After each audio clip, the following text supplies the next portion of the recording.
This show is sponsored by BetterHelp. Have you been thinking about therapy? Have you been trying to get in to see a therapist?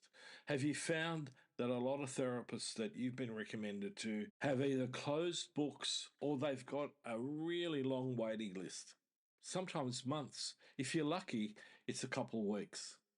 Now, what if there was an alternative that gave you quicker access and at your convenience?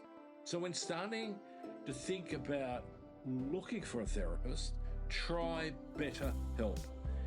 It's entirely online, designed to be convenient and flexible to your schedule needs. So just fill out the brief questionnaire and get matched with a registered therapist. You can also switch therapists at any time for no additional charge. So get moving with therapy and visit BetterHelp. BetterHelp.com/Gunter today will give you 10% off your first month. That's BetterHelp, HELP.com/Gunter, GUNTER. Listening to Inspire Change, a broadcast that strives to educate, motivate, and empower men to challenge traditions of masculinity.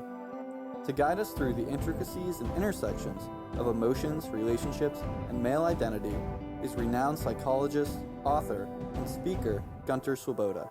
This is Inspire Change.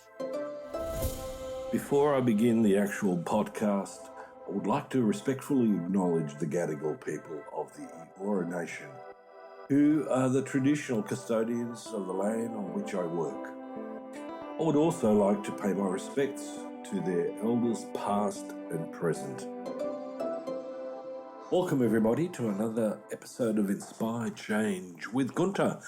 I'm your host, and today I want to continue talking about some of the issues that have arisen from intimate partner violence, but I want to broaden the topic out a bit. And so where I'm going to take this is into the whole idea of misogyny in schools.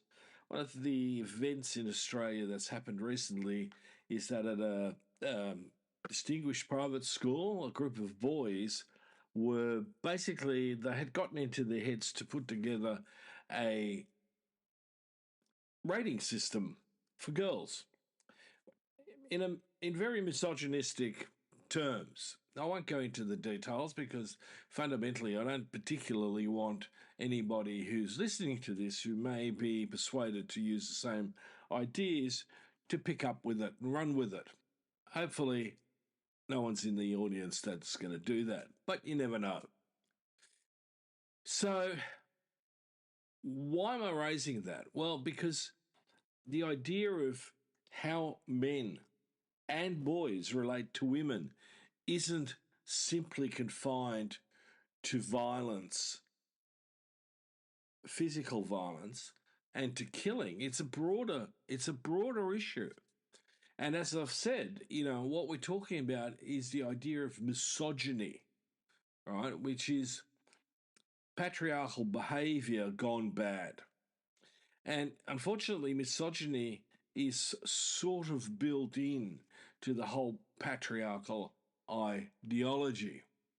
Now, I want to raise this case because the outcome here was that the boys involved were expelled from the school.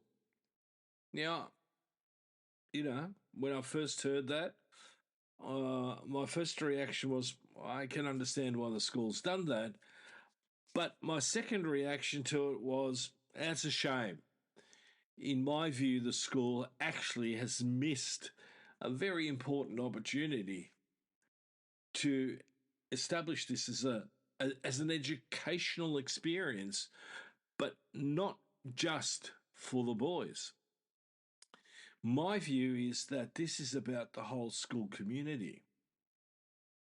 That this is about a school being a place of attachment. I've spoken about schools fundamentally being attachment hubs where children go from their family to the school to be further socialised, and that happens through establishing solid, healthy attachments between each other, between students and teachers, and then ultimately to the broader community. So the question that I'm raising here is expulsion really the best possible way that we can deal with misogynistic boys? Or should we really be really focusing on education? And taking it one step further, what about the role of restorative justice? And again, an addition to this is that this isn't just about the boys. It's also about how can we support and empower the girls who are affected by the boys' behaviour. Do we treat them as poor little victims? Or do we teach them to get up and stand up for themselves? Reminds me sort of the Bob Marley song.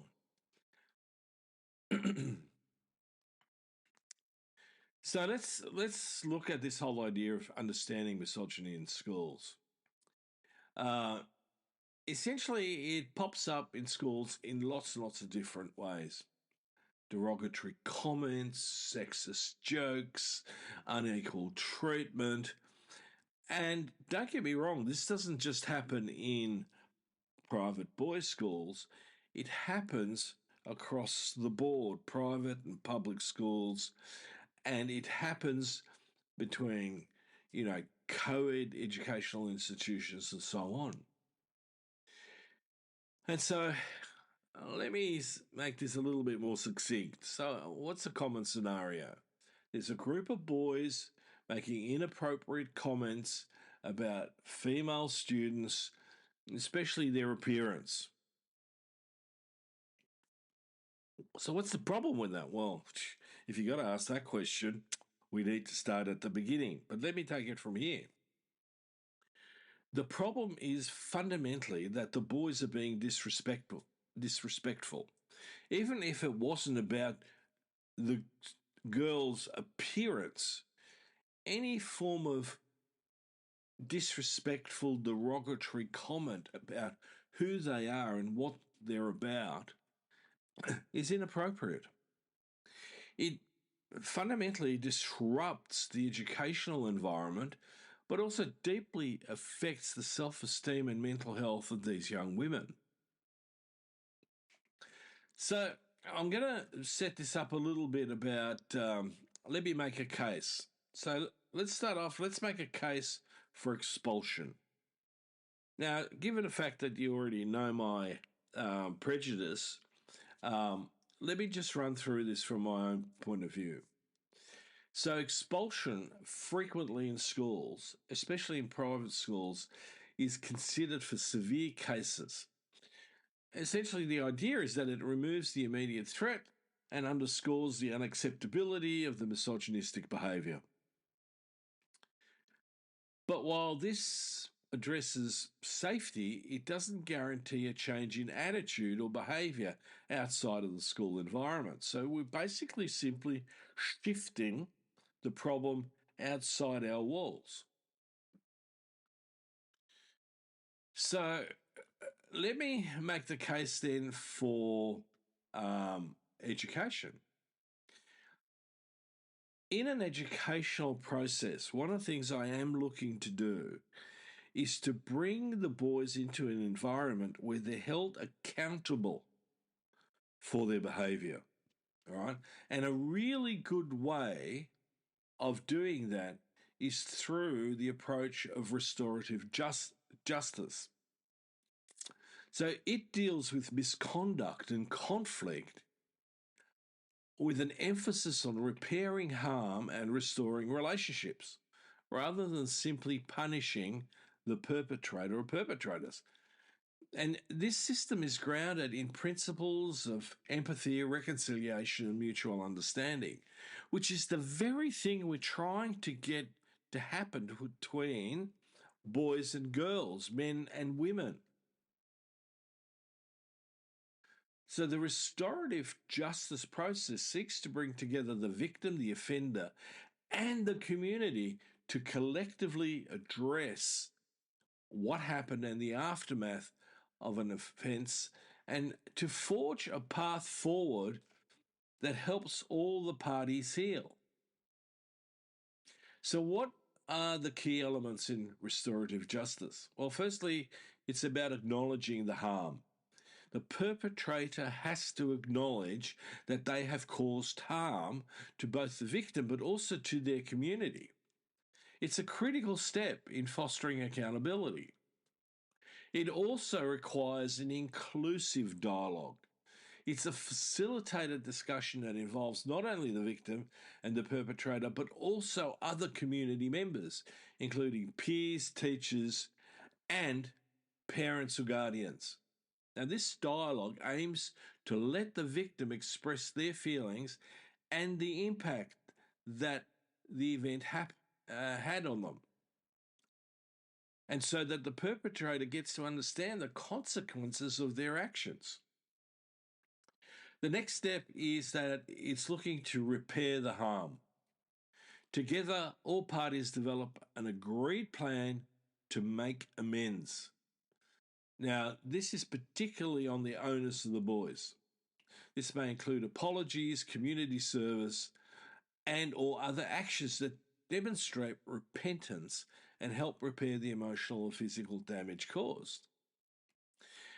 The final step is reintegration. This process fundamentally seeks to reintegrate the offenders back into the community and the school environment in a positive way. But they need to show responsibility, remorse, and the willingness to take the step forward to make amends. It is much better than simply ostracizing them and having them be stigmatized. Now, one of the important elements in this that I think is, incredibly fundamental is involving the boys' parents, especially fathers. And they should be part of the restorative justice process. So, involving the parents, and particularly the dads of boys who exhibit misogynistic behaviour, can be fundamentally instrumental in the process. Fathers play a crucial role in modelling behaviour and setting expectations for their sons. And therefore, their involvement pulls this thing together. Especially if, as a dad, I express my disapproval of their behaviour, of misogyny. So, what are the benefits then for the dad? Well, they learn to role model, right, appropriate behaviours. They show a process of accountability and taking responsibility. They can demonstrate how to show respect and empathy. And thus their sons will learn alternative ways of expressing their masculinity that doesn't involve demeaning others. It also means that the whole process is going to be reinforced at home. When parents are involved, the lessons learned through the restorative justice sessions can be introduced and reinforced at home. Fathers can continue the conversation, ensuring that their sons understand the seriousness of their actions and the importance of respecting others. The other issue is that having the dads involved really supports change, and it's at a grassroots level. Because one of the things that we need to do is help men to be able to call other men on their bad behaviour. And finally, one of the things that's really crucially important is that the dads and their sons become emotionally engaged. So dads participating in these discussions break down stereotypes about emotional expression in men, fostering healthier emotional communication, not just between fathers and sons, but fathers and others. So what about the girls in all of this? Okay, so One of the things that I didn't like about what happened at this particular school and in articles that have been written about it is that there was the persistent emphasis on the girls being victims. And I think that that is a pretty difficult label to accept. We need to bring up girls to build up resilience. It's really part of the process to show girls that they don't need to put up with bad behavior. And when they individually or collectively stand up to boys who are misogynistic, then they will feel a lot more empowered. And the negative emotional injury is significantly reduced. You know, the comments around some of these articles were, oh, well, I wouldn't like my daughter to be sitting through a class with the perpetrator sitting next to her. Well, there's another way of looking at that. If she can sit in the classroom with a perpetrator and hold her own, be resilient in that relationship and not accept any bad behavior and have the support from the rest of the class, I think that's an important experience rather than feeling a sense of shame about what the boys said. Right? They have a sense of pride in who they are. Right? So this can be done formally through, teaching girls about their rights and their self-worth. We can do it through assertiveness training and conflict resolution skills. But I think a large part of this comes from the sense of power a girl draws from within. The Vikings talked about shield maidens, that is, women who fought as warriors. I'm always a bit cautious about suggesting that we should bring up boys in the warrior model, but I don't have any hesitation of bringing up girls in that context because they need it. And I speak as the father of a daughter as well as of a son. So I have been able to educate both my kids in what it means to be appropriate in their relationships with each other, what's acceptable from others and what isn't, and how to voice it and what to do about it. And in that community sense, rather than the victim feeling on the outer, the victim is brought in and actually no longer is the victim, but rather is one of many. And we don't necessarily always need to go straight to counselling or peer support groups, but there are some times where that might need to be necessary. So I thought I'd talk about this. So my prejudice is education rather than expulsion. We need to talk about bringing, boys into a place where they're, made responsible, held accountable, and make amends to the people that they, harm. And the people that have been harmed need to stand up and go, I'm not wearing what you're doing. That is on you.